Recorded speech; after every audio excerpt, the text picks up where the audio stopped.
everyone. Today we are going to do the chapter In the Kingdom of Fools from your book Moments of Class 9th.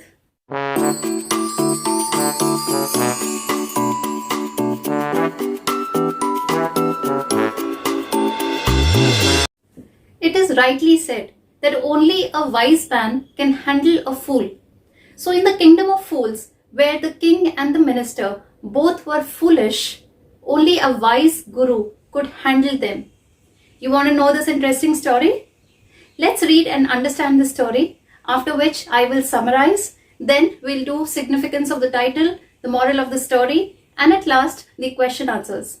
But before that, let's know something about A.K. Ramanujan, who has originally written the story in Kannada language and brought to you in English in your book Moments. Let's know something about him. A.K. Ramanujan was born on 16th March 1929 in Mysuru.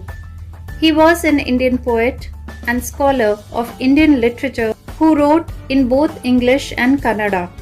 He was awarded Padma Shri in 1976 and the Sahitya Akademi Award posthumously in 1999 for the collected poems. He died on 13 July 1993 in Chicago, US at the age of 64.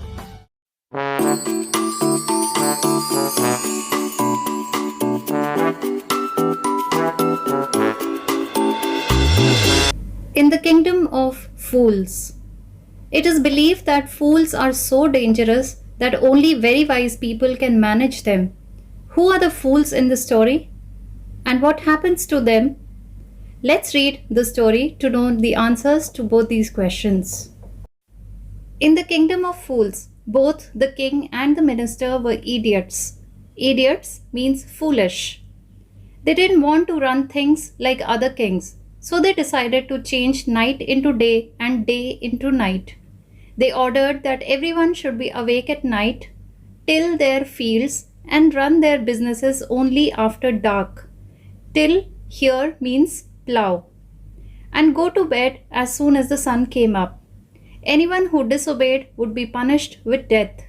The people did as they were told for fear of death. The king and the minister were delighted at the success of their project. Delighted means happy. One day a guru and his disciple arrived in the city. Disciple means follower.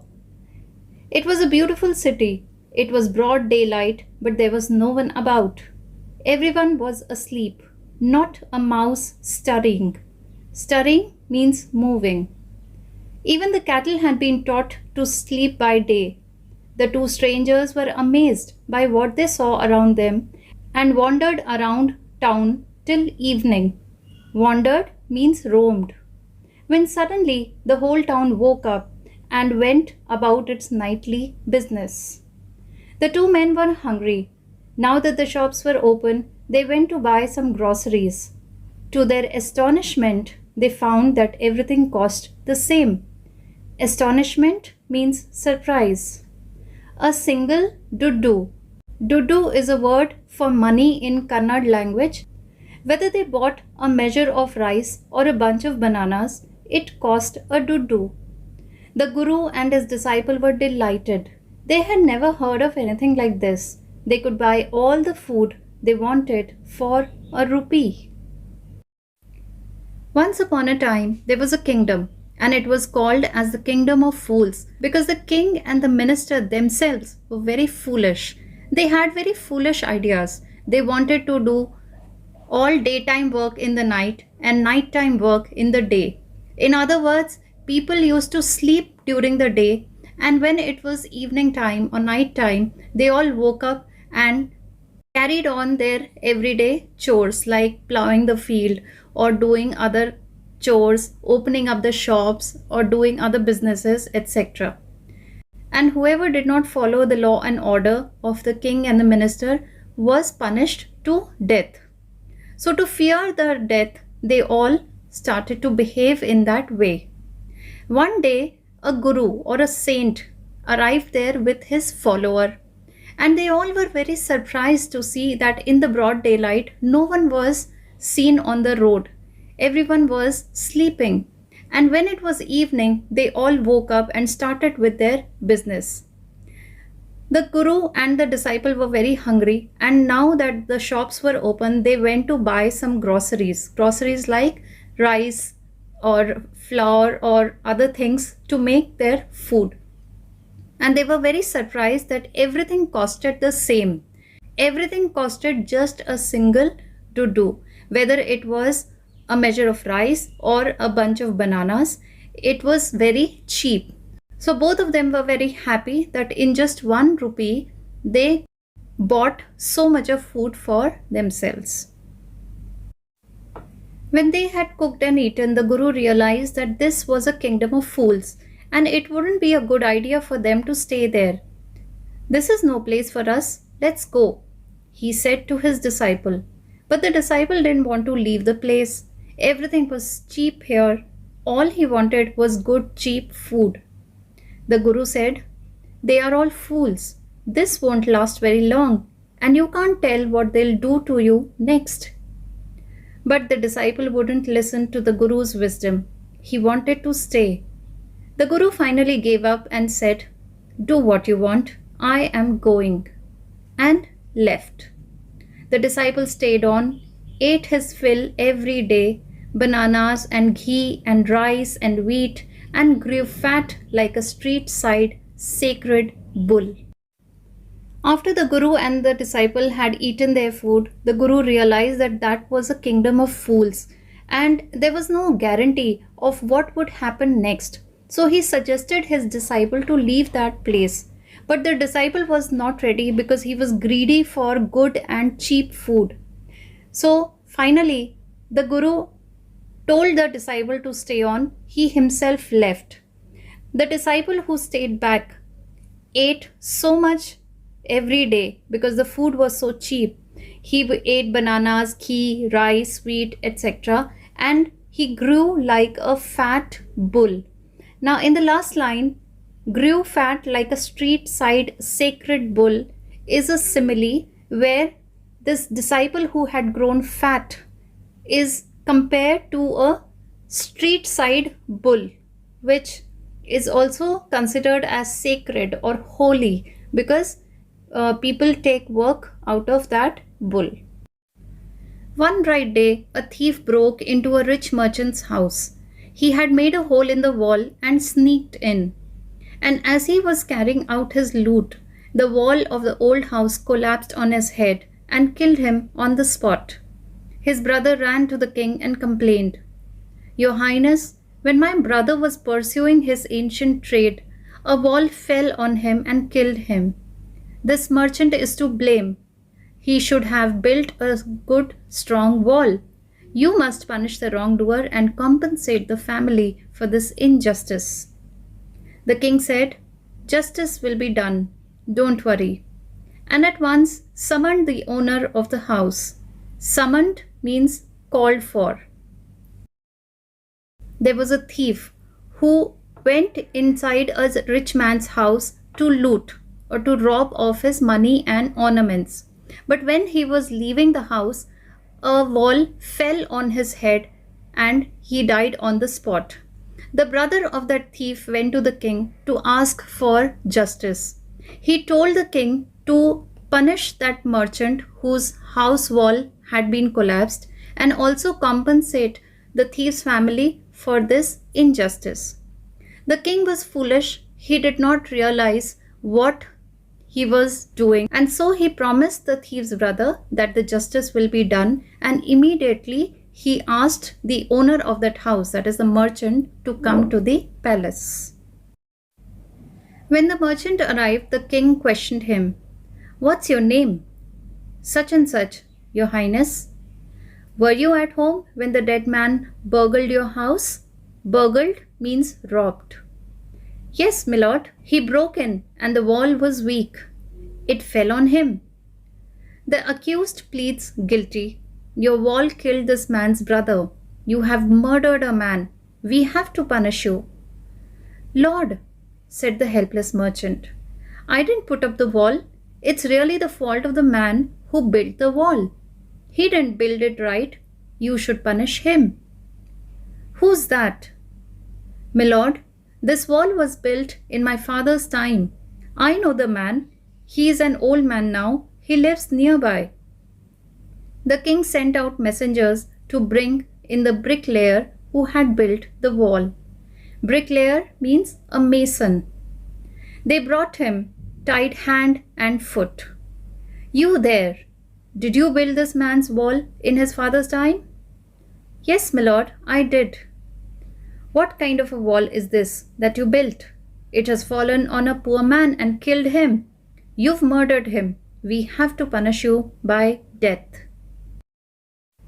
So the merchant was called. The king told the merchant that since his wall had collapsed on that man and it killed him, so the merchant would be punished because he had murdered a man. The merchant wanted to plead his innocence, so he started to tell that it was not his fault, it was actually the bricklayer's fault who made that house in the time of his father or when his father was alive. So the king called the bricklayer or the mason who had built such a weak wall. When the bricklayer came, the king again told him that since the wall that he had built had fallen on a man and killed a man, then he should be punished for making such a weak wall and murdering him. Before the king could order the execution, the poor bricklayer pleaded. Execution means punishment and pleaded means requested. Please listen to me before you give your orders. It's true I built this wall and it was no good. But that was because my mind was not on it. I remember very well a dancing girl who was going up and down that street all day with her anklets jingling. Jingling is the sound of the anklets. And I couldn't keep my eyes or my mind on the wall I was building. You must get that dancing girl. I know where she lives. You're right. The case deepens. We must look into it. It is not easy to judge such complicated cases. Let's get that dancer wherever she is. This line is spoken by the king. The dancing girl, now an old woman, came trembling to the court. Did you walk up and down that street many years ago while this poor man was building a wall? Did you see him? Asked the king. Yes, my lord, I remember it very well. So you did walk up and down with your anklets jingling. You were young and you distracted him, so he built a bad wall. It has fallen on a poor burglar and killed him. You have killed an innocent man. You will have to be punished. Now, before the king could order the punishment to the poor bricklayer, the bricklayer started to request.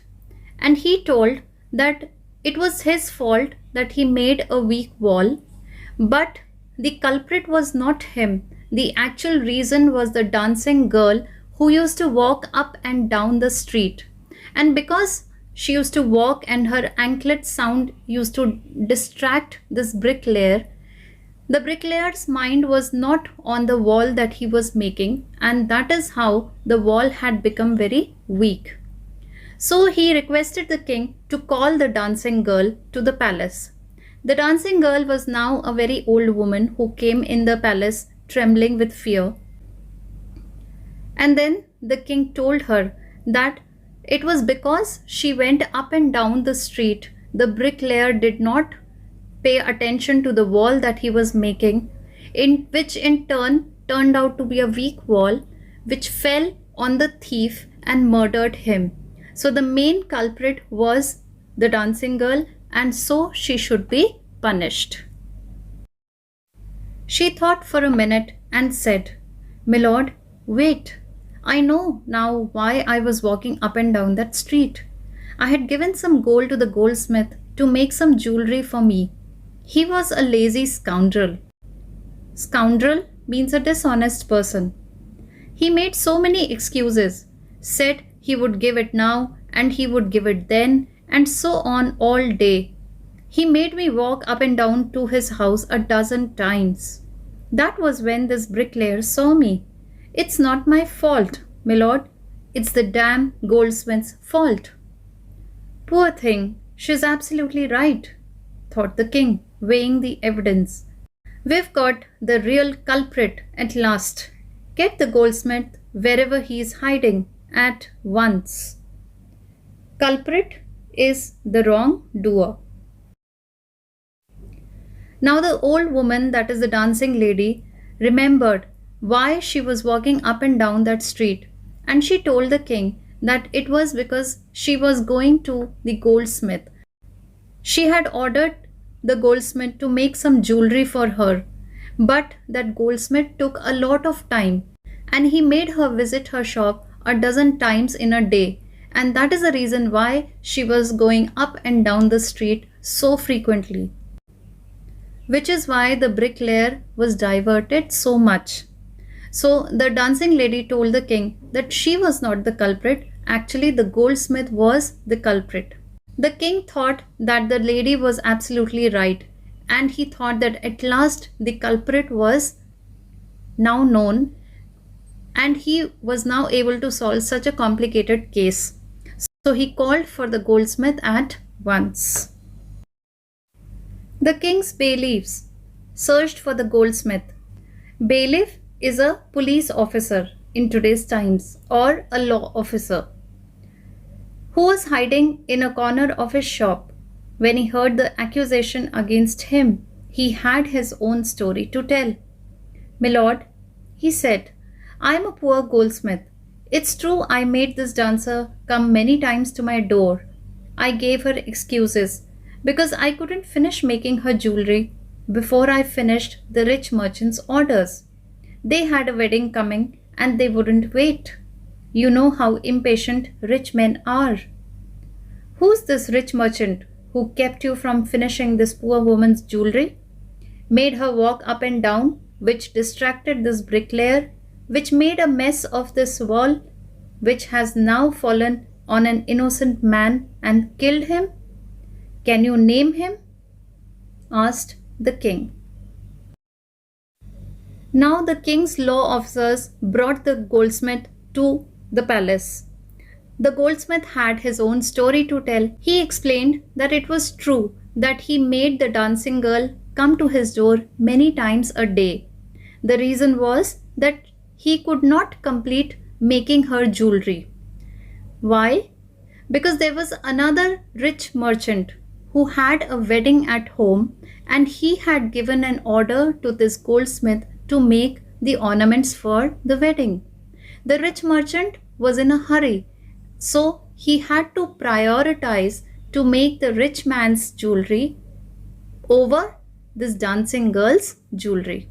Therefore, he had made the dancing girl wait. The king was very angry, and so he asked the goldsmith about that rich merchant, because of whom the goldsmith could not finish the dancing girl's jewelry, and so the dancing girl had to walk up and down the street, which distracted the bricklayer, who in turn made a very weak wall, and the wall fell on the thief and killed him. So he thought that the rich merchant whose jewelry was being made by the goldsmith must have been the real culprit. And so he asked for his name and thought of calling him to his palace. The goldsmith named the merchant, and he was none other than the original owner of the house whose wall had fallen. Now justice had come full circle, thought the king, back to the merchant. When he was rudely summoned back to the court, he arrived crying. "It wasn't me, but my father who ordered the jewelry. He's dead. I am innocent." But the king consulted his minister and ruled decisively. Decisively means an ability to make decisions quickly.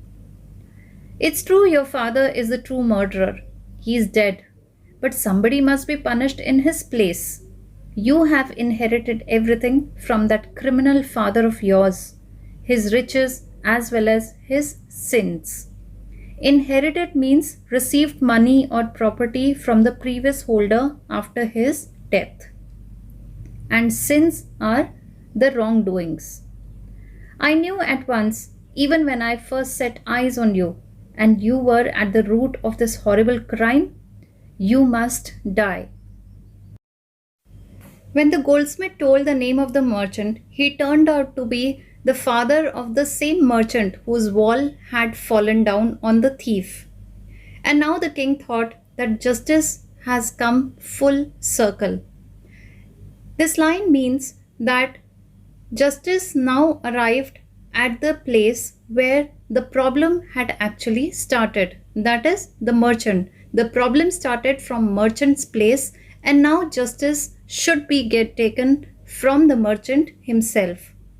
When the merchant came to the palace, he started to cry, and he pleaded that it wasn't him, it was his father who had ordered the jewelry, so he was innocent.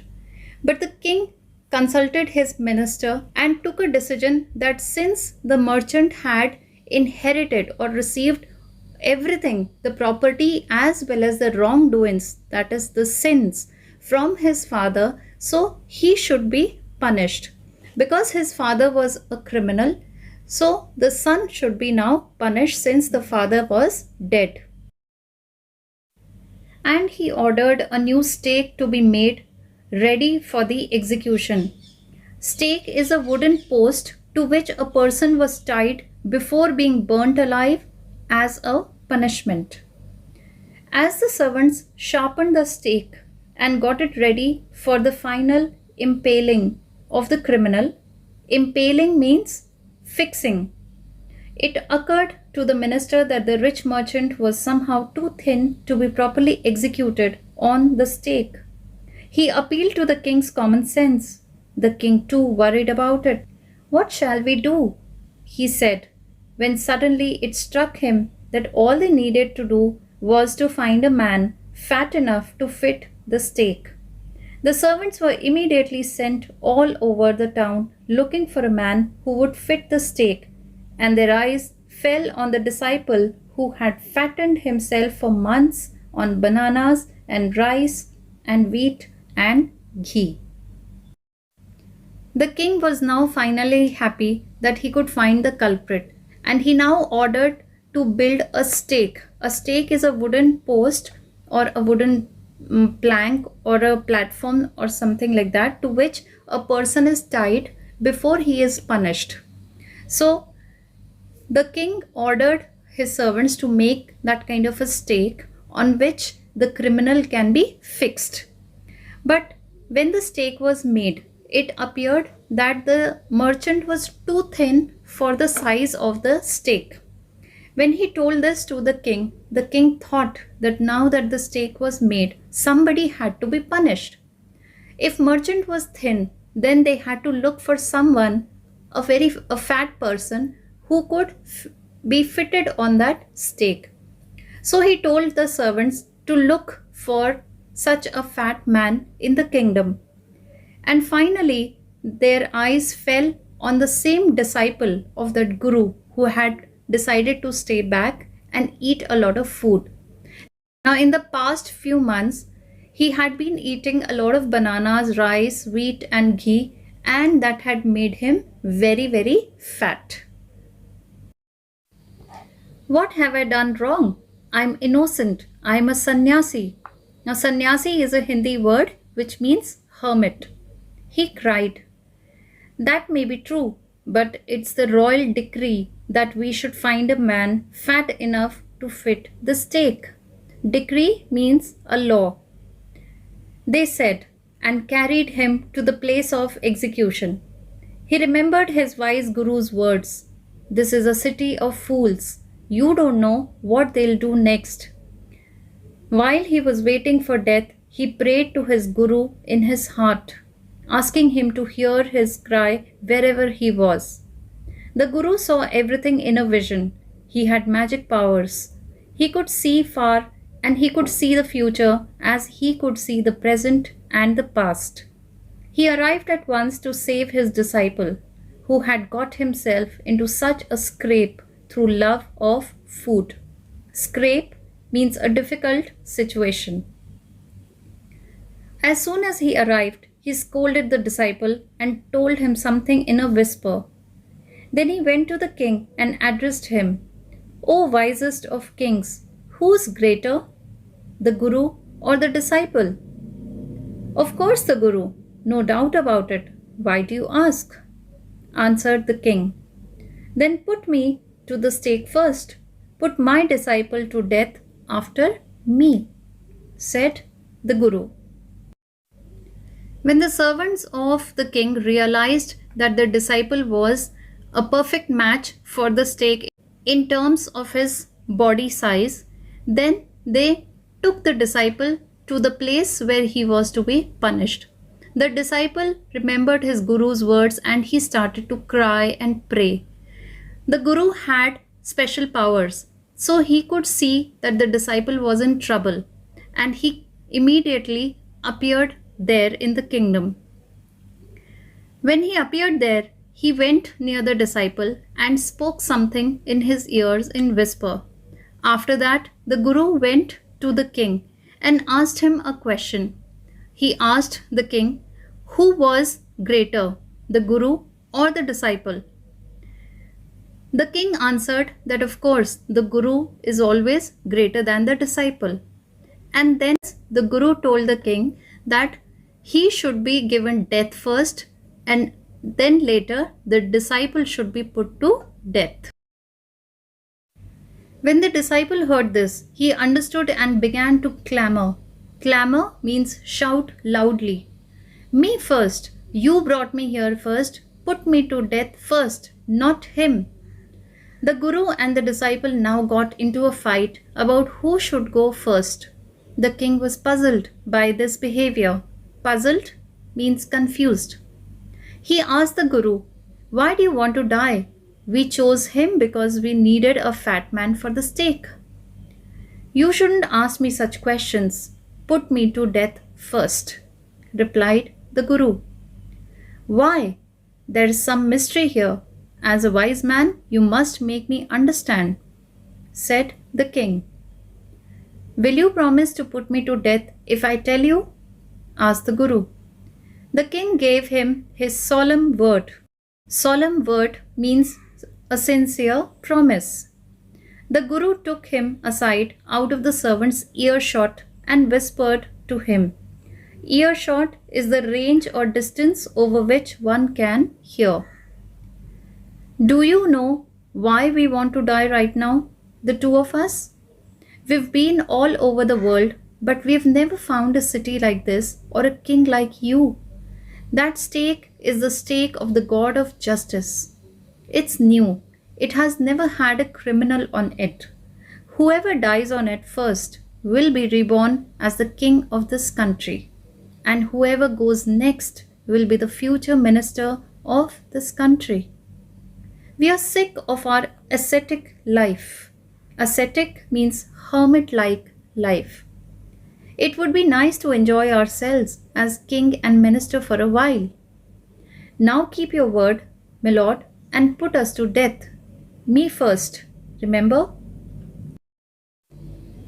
When the disciple heard the guru telling the king that he should be put to death first, the disciple started to shout. He told the king and the servants that since they had brought him there first, then he should be killed first. Now the guru and the disciple both got into a fight that who should go first on the stake.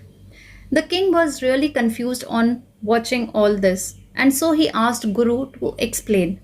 The Guru now explains the reason. He went to the king and asked him to promise him that after listening to the reason, he will punish the Guru first and after that his disciple. The Guru took the king to a corner where no one could hear what he was going to tell him. And now he told the actual reason. The Guru told the king that the stake was a new one. Till now, no criminal had been punished on it, and so it was the stake of the God of justice. So whoever dies on the stake first will become the king in the next birth of this particular kingdom, and whoever dies next, that is in the second position, will become the minister of the kingdom. The Guru added that they were now bored of this hermit like life. So, in the next life, he and his disciple would like to become the king and the minister of that kingdom and enjoy all the luxuries. After telling this, the Guru reminded the king of the promise that he had made.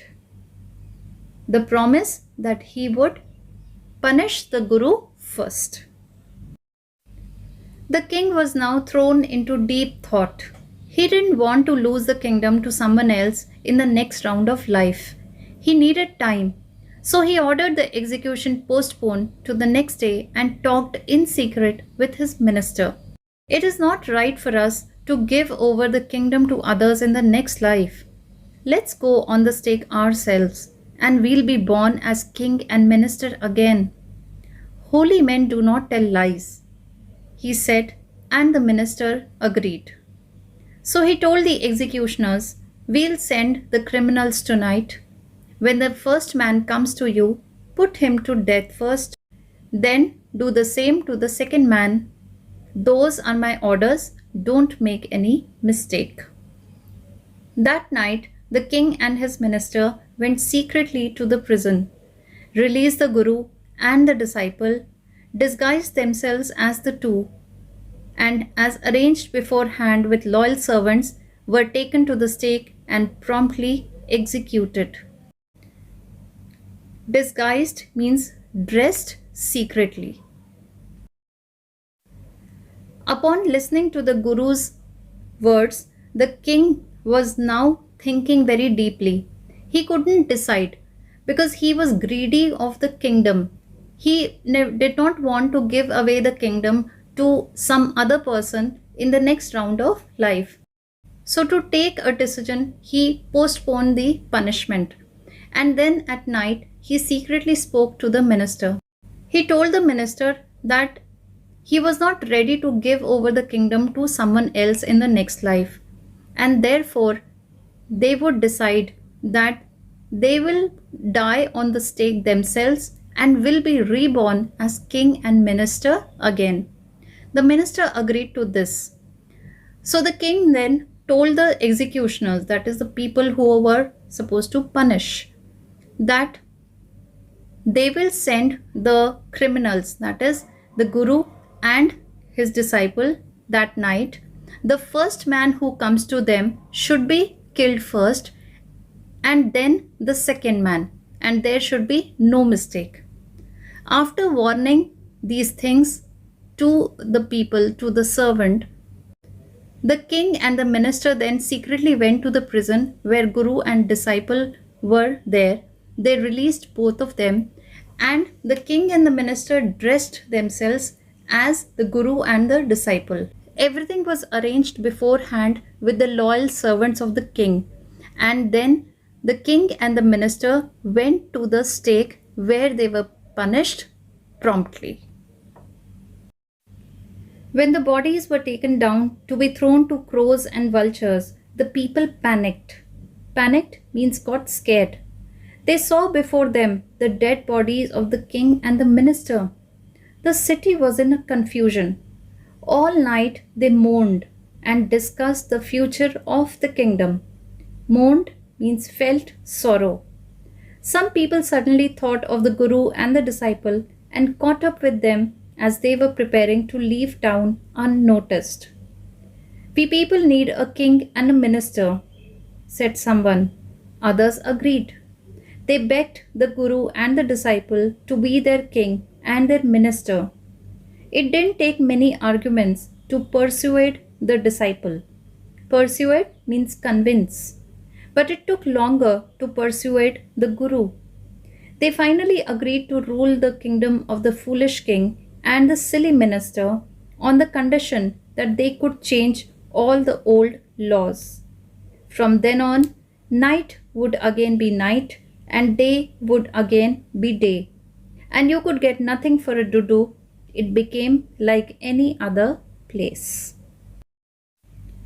The next day morning, people were scared to find out the dead bodies of king and minister instead of the guru and disciple.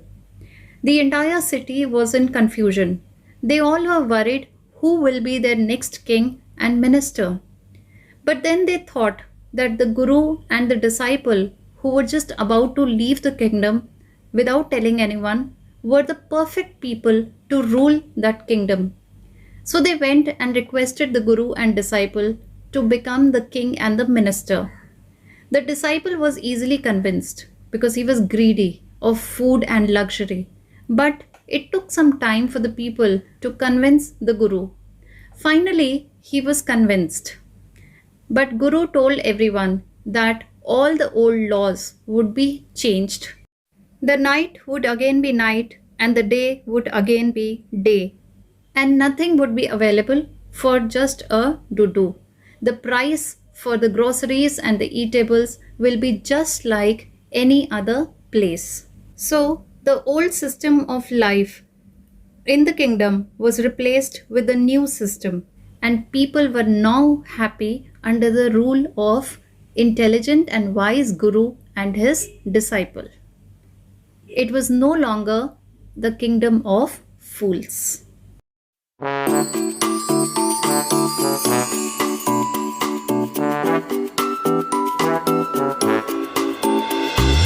This story is about a kingdom where only fools lived.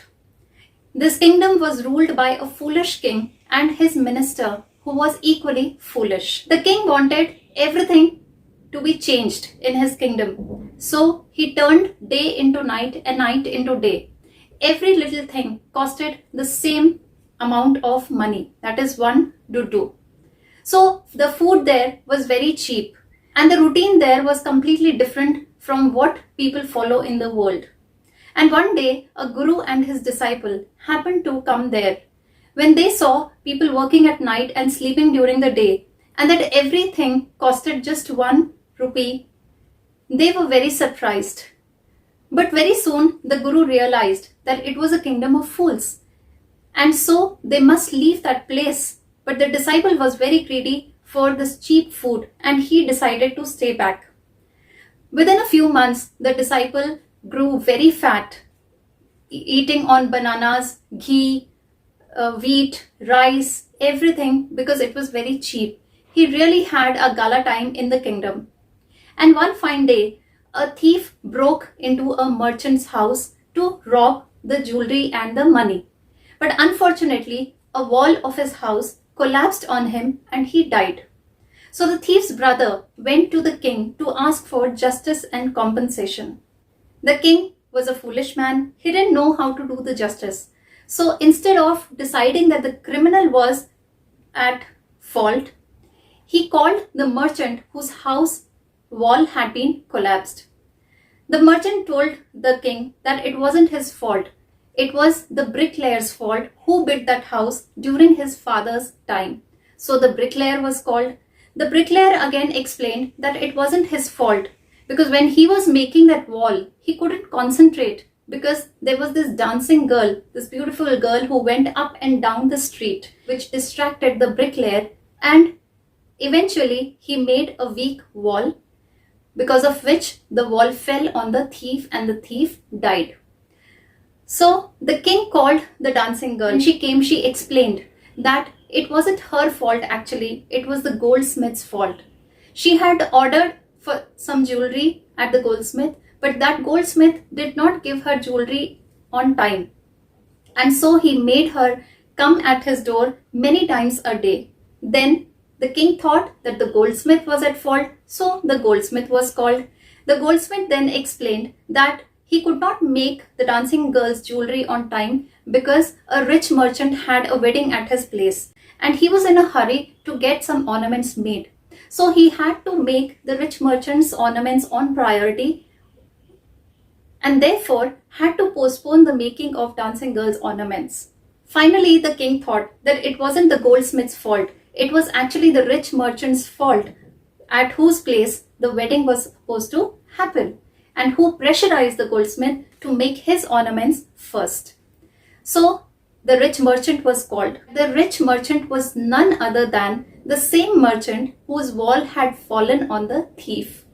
He explained that he was not the one who had ordered the ornaments. It was his dead father who had ordered, because there was a wedding at that time. The king was in a fix. He did not know whom to punish and what justice to give. He thought that if that merchant was dead, then he must punish his son, because his son was the one who had inherited his money as well as his sins. So it was decided that the merchant whose wall had fallen down on the thief, he himself would be punished. The king ordered his servants to make a big stake. Now that the stake was made, it was known that the merchant was very thin for the stake. He wouldn't fit there. Now who will be punished? The king ordered his servants to find a man who can fit on that stake, who should be fat enough. The servants then went about the kingdom to find a man who was quite fat. And then they saw this disciple who had grown very fat after eating a lot of food. They got him to the palace. The disciple then remembered his guru's words that it was a kingdom of fools and anything can happen any day, which would prove disastrous. The disciple cried and prayed to his guru for help. The guru had magical powers, so wherever he was, he got a vision, he got a dream that his disciple needed his help, and he immediately appeared in the kingdom. He whispered something in the ears of disciple, and after that they both started to fight. Guru said that he should be punished first because he was greater than his disciple, whereas the disciple wanted to be put to death first. The king did not understand this confusion and he asked the guru to explain. The guru then spoke to the king privately and he told the king that since this stake was new, it was the stake of God. Till now, no criminal has been put on the stake. So it's a very holy stake. Now, whoever goes to this stake for the first time will be reborn as the king of the same kingdom. And whoever goes next will be reborn as the minister of the same kingdom. Therefore, the guru wanted to be punished first. The king was immediately immersed in deep thoughts. He spoke to his minister privately and he expressed that he does not want to give his kingdom into anyone else's hands. He wishes to be reborn as the king, and also the same minister should be again the minister of the king in the next life as well. So they made a plan. They told their servants that at night they will release both the culprits and whoever comes first should be given the punishment first and whoever comes next should be killed next. Now, as per the plan, the king and the minister went to the prison where Guru and disciple were locked. They released Guru and his disciple and at the same time disguised themselves or dressed themselves as Guru and his disciple and went to the place of execution one after the other. So what happened on that night was that the king and the minister were killed instead of the Guru and the disciple. The next day morning when the dead bodies were opened, everybody panicked. But a few people could understand that Guru was a very wise person. And so they all decided that they wanted a king and a minister who should be very wise and intelligent. And so they tried to convince the disciple and Guru to stay back and rule over that kingdom. And that's what happened. The Guru and disciple became the king and the minister respectively, but they changed all the laws. They made day as day and night as night, and nothing was available for one to do thereafter. So that kingdom of fools was no longer a kingdom of fools, but it was a kingdom like any other. This is the summary of the story. Now let's understand the significance of this title.